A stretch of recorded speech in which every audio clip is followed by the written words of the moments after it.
Good morning, students. As you know that we are learning our environment, chapter 11, geography.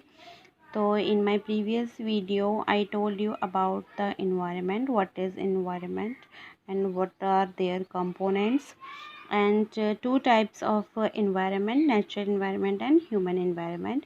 And natural environment has two division, biotic and abiotic. Biotic जो environment है उसके अंदर आ जाते हैं हमारे living things, and abiotic जो environment में है उसके अंदर आ जाते हैं हमारे नॉन लिविंग थिंग्स, जैसे कि बायोटिक में plants and animals, and abiotic में ये माउंटेन्स है ना, और लैंड्स, ये सब आ जाते हैं, स्टोन वगैरह।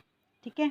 और नेचुरल का जो आगे डिवीज़न था, जो मेन थे, वो थे lithosphere, hydrosphere, atmosphere and biosphere. Lithosphere यानी लैंड एरिया, हाइड्रोस्फेयर यानी कि water area, and atmosphere air surrounded our earth. ठीक है। बायोस्फेयर होते हैं जहाँ पर तीनों का इंट्रैक्शन होता है। ठीक है, बायोस्फेयर। तो today we will study about ecosystem and human environment. Okay students, चलिए। तो इकोसिस्टम जो है, इकोसिस्टम क्या होता है, सबसे पहले हम पढ़ेंगे इकोसिस्टम। इकोसिस्टम क्या होता है, सिचुएशन के अकॉर्डिंग जो सिस्टम चलता है वो है इकोसिस्टम। ठीक है ना।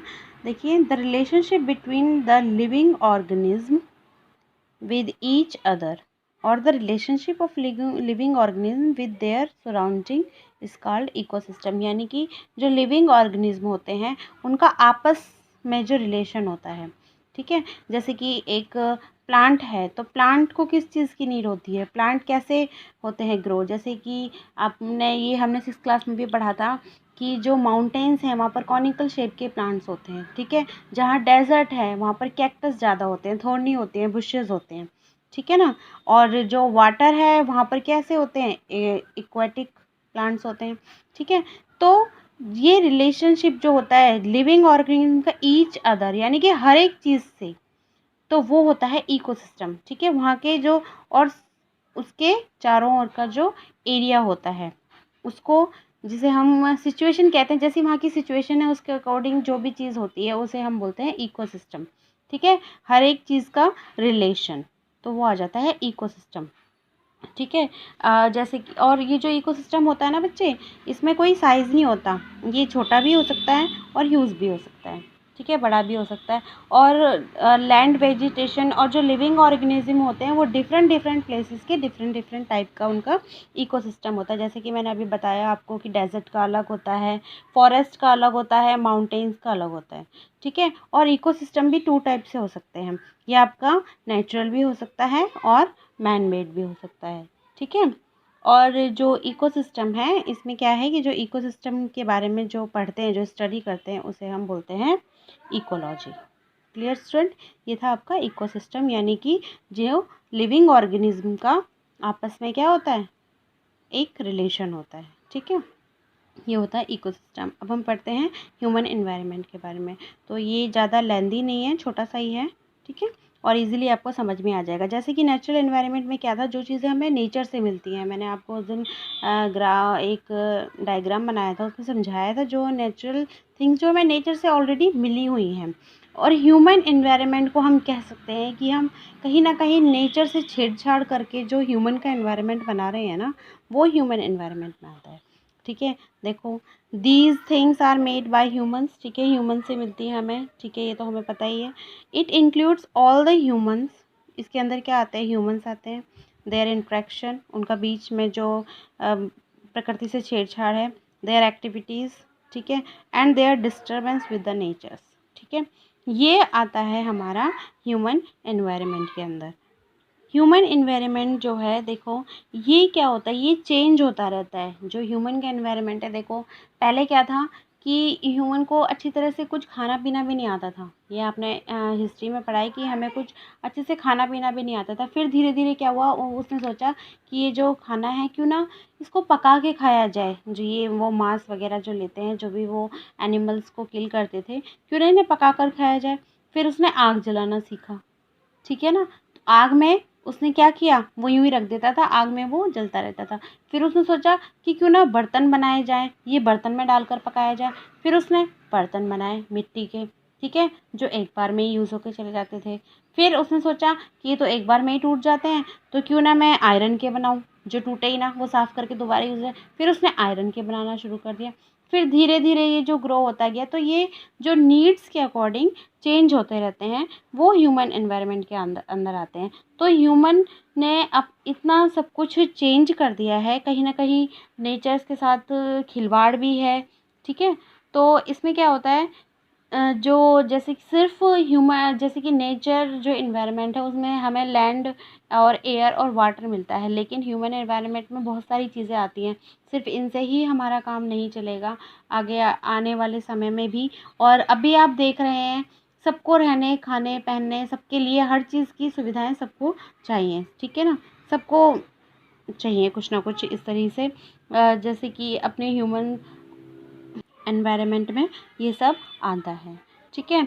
और जो इसी वजह से कहीं न कहीं डेली, मतलब हम कह सकते हैं कि हर वक़्त कुछ ना कुछ उसका माइंड चलता रहता है और वो कुछ ना कुछ नया बनाने की सोचता रहता है। एवरी टाइम ह्यूमन डिस्कवर्ड और invented something, this environment was affected those environment was affected. तो कुछ ना कुछ देखो, ह्यूमन, मैंने अभी बताया कि कुछ ना कुछ वो सोचता रहता है, इसलिए जो एनवायरनमेंट है वो कहीं ना कहीं अफेक्ट हो रहा है। In the present time new inventions take place almost every day and the human as changing environment, ठीक है? कुछ ना कुछ ह्यूमन जैसे कि सोचता रहता है, तो वो कुछ ना कुछ, कभी कुछ आ जाता है, कभी कुछ आ जाता है। पहले आप देखते थे एक छोटी टीवी आती थी, ब्लैक एंड वाइट आती थी, टीवी हुआ भी नहीं करती थी इवन। फिर ब्लैक एंड वाइट छोटी सी टीवी आई, फिर वो छोटी टीवी कलर हो गई, वो कलर से बड़ी हो गई। उसके बाद धीरे धीरे क्या हुआ, एलसीडी आई, अब एलईडी आ गई, ठीक है? फ़ोन नहीं हुआ करते थे, लोगों को बहुत दूर दूर जाना पड़ता था। एक गाँव से दूसरे गाँव किसी चीज़ का समाचार देना होता था उन्हें, या कुछ बताना होता था, ठीक है? वो दूर दूर जाया करते थे। फिर पत्र आए, फिर लैंडलाइन फ़ोन्स आए, ठीक है? लैंडलाइन फ़ोन्स आए और अब मोबाइल फ़ोन आ गए, इससे लोगों को कहीं जाने की नीड ही नहीं होती है। तो ये क्या है, ये डे बाय डे चेंजिंग है, इन्वेंशन है डे बाय डे, ठीक है?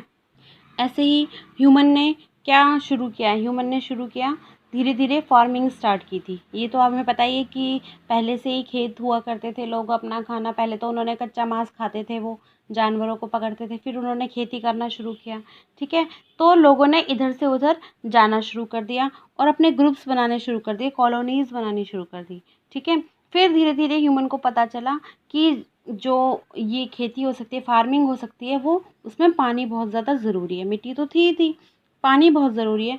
तो उन्होंने कहाँ रहना ज़्यादा शुरू कर दिया, near the river, they settle near the river, ठीक है? फिर जो स्मॉल कॉलोनीज़ बन गई वहाँ पर, धीरे धीरे वो जो स्मॉल कॉलोनी, जो 6-7 का ग्रुप हुआ करता था, वो ग्रुप एक दूसरे के पास जाकर रहने लगा कि चलो इससे सबकी एक फैमिली हुआ करती थी, ठीक है? फिर वो ग्रुप जब इकट्ठे होने लगे तो वो एक छोटा सा विलेज बन गया, और विलेज धीरे धीरे किस में टर्न हो गए, सिविलाइजेशन में। तो ये क्या हो गया, नेचुरल इन्वायरमेंट चेंज हो गया, ठीक है? और किस में हो गया चेंज, वो ह्यूमन एनवायरनमेंट में, ठीक है? जैसे जैसे पॉपुलेशन ग्रो हो रही है तो हर चीज़ की ज़रूरत पड़ती जा रही है, ठीक है? तो क्या है कि human environment, that in the present time new invention almost every day of the human is changing the environment, ठीक है? तो धीरे धीरे क्या है, चेंजिंग होती जा रही है और इन्वायरमेंट बहुत जल्दी जल्दी चेंज होता जा रहा है, क्लियर, ठीक है? और जैसे जैसे पॉपुलेशन ग्रो हो रही है, साइंस भी डेवलपमेंट कर रहा है, तो हर चीज़ की नीड भी बढ़ती जा रही है, ठीक है? पॉपुलेशन भी ग्रो हो रही है तो नीड्स भी होती जा रही हैं, ज़रूरत की चीज़ें भी बहुत ज़्यादा चाहिए। तो इस तरह से जो ह्यूमन है उसने क्या कर दिया है, चेंज कर दिया है एनवायरनमेंट को, ठीक है? अपनी अपनी ज़रूरत के साथ साथ। बच्चे आपके एक और दिया हुआ है, pollution and prevention of pollution. तो पॉल्यूशन जैसे कि ह्यूमन एनवायरनमेंट है, तो कहीं ना कहीं हम कह सकते हैं कि पॉल्यूशन इससे बढ़ रहा है। वो क्यों बढ़ रहा है कि जैसे अब ह्यूमन क्या कर रहा है, अब कहीं कहीं फैक्ट्री बन रही हैं, इंडस्ट्रीज़ बन रही हैं, रोड्स बन रहे हैं, रेलवेज़ बन रहे हैं, एयरवेज़ बन रहे हैं, तो उनके लिए क्या हो रहा है, पेड़ काटे जा रहे हैं, ठीक है? तो रोडवेज़ बनाए जा रहे हैं उसके लिए, तो कहीं ना कहीं ये अफेक्ट हो रहा है हमारा नेचर, इसी वजह से पॉल्यूशन हो रहा है, ठीक है। तो और बस मैं कुछ ज़्यादा नहीं था, यही था कि पॉल्यूशन क्यों हो रहा है, ये तो आप सबको पता ही है कि पॉल्यूशन हो रहा है। लोग पहले पैदल जाया करते थे, फिर साइकिल आई, फिर धीरे धीरे गाड़ियाँ आई, इंजन आए, तो उनसे क्या हुआ, पॉल्यूशन हो रहा है। हालांकि अब सीएनजी आ गए हैं, लेकिन कहीं ना कहीं नेचर जो है वो डिस्टर्ब हो रहा है। ठीक है। और प्रिवेंशन ऑफ पॉल्यूशन, यानी कि पॉल्यूशन को प्रिवेंट करने के लिए हमें क्या यूज़ करना चाहिए कि हमें एक तो पॉलीथीन का यूज़ नहीं करना चाहिए। भाई हमारा इन्वायरमेंट है, हमारा पर्यावरण है, ये हमें ही तो, जब हम नहीं सोचेंगे, जब एक नहीं करेगा तो दो कैसे करेंगे। तो इसलिए हमारा इन्वायरमेंट है, ये हमें ही ठीक करना है। उसके लिए हमें क्या करना चाहिए कि मोस्टली ये नहीं है कि थोड़े से दूर जाने के लिए भी बाइक उठा ली, थोड़ा सा पैदल भी चलना चाहिए। ठीक है। और grow more and more trees, हमें ट्री ग्रो करनी चाहिए। ठीक है। फ्रूट्स एंड वेजिटेबल जो हम लेते हैं वो खुले लेने चाहिए, यानी कि जो पैकिंग में है, क्यों, वो पॉलीथीन आती है, वो पॉलीथीन हम यूँ ही फेंक देते हैं डस्टबिन में, और वो डस्टबिन जहाँ जो कूड़ा उठाने वाला होता है वो भी कहीं जाके फेंक देता है, वो उड़ती उड़ती कहीं ड्रेन्स में चली जाती हैं और वो ब्लॉक्स हो जाते हैं। ठीक है। And we should not waste electricity and switch off the electricity item. जब भी हमें बाहर कमरे से जाना हो, घर से बाहर जाना हो, तो ये नहीं है कि हम कमरे से बाहर निकल गए, रूम से बाहर निकल गए तो फ़ैन ऑन है, फ़ैन हमें स्विच ऑफ करके ही जाने हैं। ठीक है। और we can also use solar panel, solar जो पैनल्स होते हैं, सोलर जो प्लेट्स होती हैं, वो हम यूज़ कर सकते हैं। ठीक है। और सबसे बड़ी बात कि कंज़र्व द वाटर, वाटर हमें बहुत बचाना चाहिए, बिकॉज़ ऐसा नहीं है कि देखो जो ज़रूरत है वो तो हमें पूरी करनी पड़ेगी, लेकिन ये नहीं है कि आप पेस्ट कर रहे हैं और टैप में से वाटर यूँ ही जा रहा है, नहीं। वाटर को कंज़र्व करना सीखें, बचाना सीखें। Water conservation is very important thing. ठीक है। तो ये बहुत छोटा सा चैप्टर था आपका। अब नेक्स्ट मैं आपको इसके नोट्स दे दूँगी। ठीक है student, okay, have a nice day.